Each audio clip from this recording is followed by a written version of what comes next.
Décryptage d'un secteur d'activité à travers l'expérience de terrain et l'analyse d'un chef d'entreprise. Aujourd'hui, on va parler de la relation client à travers les différents canaux de communication. Les choses ont beaucoup évolué en l'espace de quelques décennies. On va en parler avec Erwan Leduf, directeur général de Odigo. Bonjour. Bonjour Stéphane. Entreprise créée en 1986, 650 collaborateurs. On va en parler dans un instant. D'abord, un mot sur la tendance de fond. Auparavant, on contactait le service client essentiellement par téléphone avant éventuellement de se déplacer. Désormais, on peut le faire par beaucoup de moyens, les chats, les mails, les réseaux sociaux. Est-ce que c'est plus complexe à gérer pour une entreprise aujourd'hui? Juste quelques mots pour que tout le monde comprenne la plateforme Odigo et ce qu'elle apporte aujourd'hui, quels sont ses utilisateurs. Donc vous, moi, la plupart des Français ont d'ores et déjà contacté, utilisé Odigo en contactant leur banque, en contactant leur assurance, éventuellement, vous l'avez peut-être fait sans doute dernièrement, en contactant Chronopost lors de la livraison d'un colis ou, période oblige avec le Covid, si l'assurance maladie vous a contacté parce que vous étiez cas contact, vous avez utilisé indirectement Odigo puisqu'on équipe l'ensemble de ces entreprises. Mais sans le savoir, c'est transparent. Mais sans le savoir, c'est complètement transparent pour l'utilisateur, effectivement. Alors pour revenir à votre question, aujourd'hui, il y a une multitude de canaux par lequel vous pouvez contacter une entreprise. Et donc, historiquement, c'était la voix, c'est ce qu'on connaissait avec taper 1, taper 2, taper 3, avant d'avoir le bon conseiller. Tout ça, c'est maintenant bien révolu. Et donc, effectivement, vous pouvez choisir le canal par lequel vous voulez les contacter, que ce soit le téléphone, le chat, le mail, comme vous l'avez dit. Alors oui, c'est plus complexe pour les entreprises, parce qu'il faut quelque part gérer cette omnicanalité et être à même aussi de suivre votre demande que vous avez peut-être dans un premier temps exprimée sur un canal et puis sur un autre. Et c'est là où des solutions telles qu'Odigo vont intervenir pour assurer cette vision un petit peu bout en bout de votre demande. Est-ce que la crise sanitaire a été un catalyseur? Est-ce que ça a changé quelque chose dans la relation client? Alors oui, bien évidemment, il y a eu toutes les périodes, on y reviendra peut-être, de confinement et autres, et de renforcement de mesures sanitaires qui ont fait évoluer et qui ont, je pense, amené beaucoup d'entreprises à repenser un peu leur modèle digital.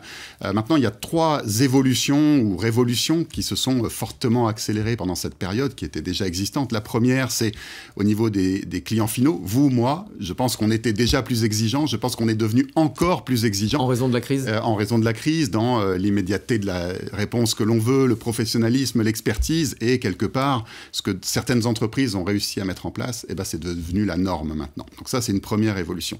La deuxième, elle est au niveau des salariés des entreprises. Donc historiquement, des conseillers en centre d'appel qui, bien évidemment, ont tous basculé en télétravail pendant cette période.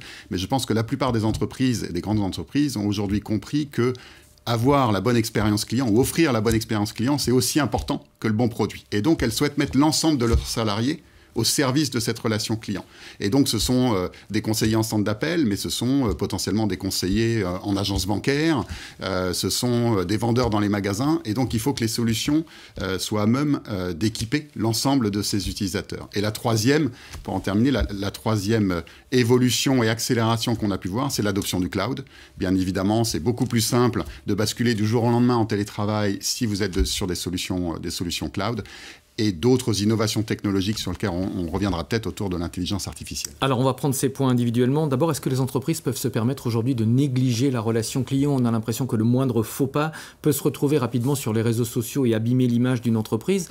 Est-ce que, finalement, le service et la relation client, c'est pas aussi important que le produit? Exactement. Donc, vous avez tout à fait raison. Et je pense qu'aujourd'hui, à produit équivalent, voire même à produit peut-être un petit peu moins bon, si vous avez une bonne expérience, si vous savez que dans le moindre problème sera traité de la meilleure manière possible, vous irez plutôt vers cette entreprise-là. Je pense qu'elles l'ont toutes compris. Vous avez raison, en termes de réputation, ça va très vite. Si vous appelez un service client, vous n'arrivez pas à modifier votre billet d'avion, votre billet de train, vous allez tout de suite aller sur les réseaux sociaux. Et donc les entreprises aujourd'hui pilotent cette satisfaction, cette relation client en temps réel. Elles sont capables de s'adapter à tout événement un peu exogène, donc des communications sur les réseaux sociaux ou d'autres événements, on en a connu dernièrement, les modifications des contraintes sanitaires sur le transport par exemple.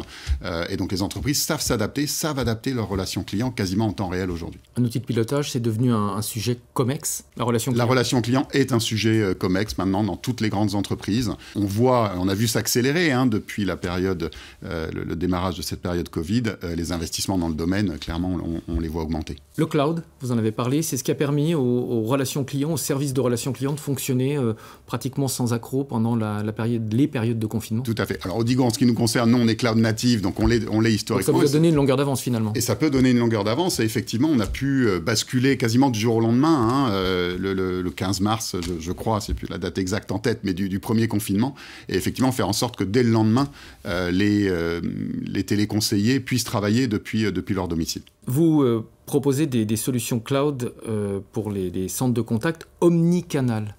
Vous n'aimez pas trop ce terme. L'omnicanalité, c'est cette capacité qu'on expliquait au tout début de cette interview, d'être à même d'adresser l'ensemble des canaux. Donc des interactions entrantes, par mail, par chat, par WhatsApp, par réseau social. Maintenant, nous, on n'aime pas considérer qu'une interaction, c'est forcément un canal. Nous, on préfère parler de conversation, ou en anglais de channel-less, qui fait que demain, vous allez contacter, de nouveau, si je reprends l'exemple du transport, vous allez démarrer cette interaction peut-être sur le web, via un chat pour une réservation de billets, et puis vous allez avoir un problème, donc vous allez téléphoner, vous aurez une confirmation par SMS, il va se passer un certain nombre de choses. Et c'est le cloud qui unifie ces canaux? Alors, c'est pas forcément... Le cloud permet de les unifier plus rapidement. Après, ce sont des outils tels qu'Odigo qui vont offrir à l'entreprise cette vision complète, parce que, in fine, tout cet échange que vous avez eu avec la marque, c'est une seule et même conversation pour régler un seul et même problème ou une seule et même réservation.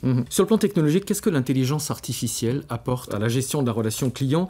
Vous dites que ça a favorisé les approches self-care, c'est-à-dire? Juste avant de parler de ça, on a fait dernièrement, nous, une étude au niveau de 1000 dirigeants européens dans 6 pays sur 12 secteurs, justement sur l'intelligence artificielle et la relation client.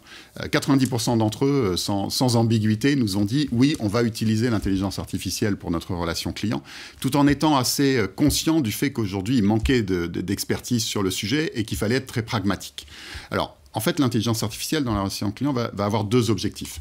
Il va en avoir un premier qui est celui que vous évoquez, qui est cette notion de self-care, qui est cette notion de réussir, grâce à l'intelligence artificielle, à automatiser les demandes simples. Le plus simple, c'est vous appeler un magasin pour connaître ses horaires, par exemple. Donc là, on va automatiser et vous allez, dans ce cadre-là, parler à un bot, un chatbot, un voice bot qui va vous donner l'ensemble de ces réponses. Maintenant, il ne faut pas croire que ces chatbots, ces bots vont remplacer l'ensemble. Ça doit être un premier niveau, quelque part, de self-care, de qualification de votre demande. Il faut que vous puissiez, dès qu'elle devient un peu plus complexe, ou dès que vous-même, vous avez envie de parler à un humain, parce qu'il ne faut pas perdre l'humain dans la relation client, pouvoir basculer sur parler à un téléconseiller. Comment vous trouvez le juste équilibre, justement, entre l'approche, on va dire, automatique, le chatbot, et l'approche individualisée, l'humain? Alors là, ça va être dans la définition un petit peu des parcours clients qu'on peut faire avec nos clients, et après, ça va être dans l'analyse de la donnée, c'est-à-dire qu'on est capable, de par la solution cloud, d'avoir une vue sur l'ensemble des données, et donc de regarder de nouveau dans ce pilotage temps réel. Donc ça, c'est le premier objectif de l'intelligence artificielle. Il y en a un deuxième dont on parle moins, mais dont nous, on est convaincus qu'il est au moins aussi important, c'est que ces agents, que nous on préfère appeler d'ailleurs des ambassadeurs maintenant de la marque, c'est fini le temps où vous aviez des gens, des téléconseillers en centre d'appel qui avaient un script à dérouler. On s'en rendait compte. Et vous vous en rendez compte, bien évidemment. Toute cette période, elle est révolue. Et donc maintenant, ces gens-là vont se retrouver à gérer des cas de plus en plus complexes, puisque les tâches simples auront été automatisées. Et donc, il faut être à même de leur apporter des outils qui vont leur permettre de répondre au mieux à votre demande. Et ces outils, l'intelligence artificielle va aider beaucoup dans l'analyse de la donnée, dans l'analyse de la conversation en temps réel. Et donc là, vous allez avoir une meilleure qualité, une meilleure satisfaction et une expérience plus positive. Et ça va valoriser aussi leur travail, in fine, à ces conseillers. Un dernier mot, les consommateurs ne vous connaissent pas directement, mais ils ont sans doute déjà utilisé vos services, vous le disiez en introduction. Vous travaillez pour énormément de marques et de services publics, Fnac Darty, Carrefour, Leroy Merlin, EDF, les banques, les compagnies d'assurance, la caisse d'assurance maladie. C'est quoi le point commun entre toutes ces entreprises ou ces services publics? Alors nous, notre mission, c'est vraiment d'aider ces entreprises à faire face à la complexité qu'on vient d'évoquer rapidement, mais aussi au volume. C'est-à-dire que toutes les marques ou les organisations services publics que vous venez de citer, en fait, elles ont un grand nombre de clients, elles ont un grand nombre de bénéficiaires.